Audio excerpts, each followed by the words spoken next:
মসজিদের সামনে আল্লাহ মোহাম্মদ লেখা যাবে কিনা?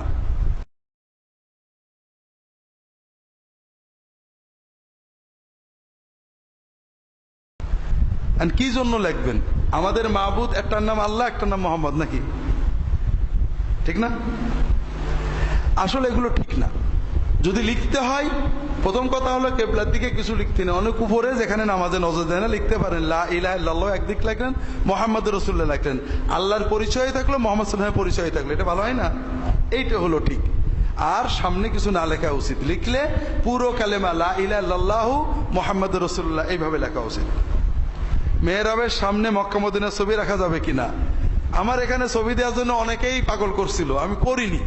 কারণ কেবলার দিকে ছবি দেওয়াটাই মূলত মানে মাকরু বা মাকরু তাহরিমি, এতে মুসল্লিদের নামাজেরই হয়।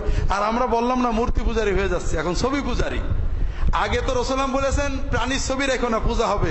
এখন আমরা প্রাণী ছাড়াও পূজা করি, মনে করি কাবা ঘরের হলেই বুঝি কিছু একটা হয়ে গেল। এই জন্য ছবি টবি রাখলে দোষ নেই, আপনারা গেটে বাইরে রাখবেন, এটা ভালো।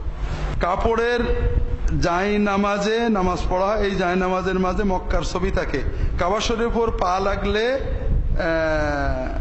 বা লাগে বসা যাবে কিনা? যাই হোক, হজের সময় কাবা ঘরের গায়েই তো পা লাগে। যারা হজের আসলে চুমু খেতে যায়, কাবা ঘর পাড়ায় উপরে ভিত্তির উপর উঠে যায়, না যেতে হবে তো, তাই না? না যেতে হবে না? কাবা ঘরের ভিতরে একেবারে ভিত্তির ভিতরে একের পা দুটো রেখে নামাজ পড়া যায়, সুযোগ পেলে পড়ে মানুষ, এটা তো জায়েজ হবে না। আমরা আসলে মূর্তি পূজারি হয়ে গেছি। ছবি কেন? কাবা ঘরের উপরেই তো দাঁড়ানো যায়, ছবি তো অনেক দূরের কথা, কাবা ঘরের ভিতরেই তো বসা যায়।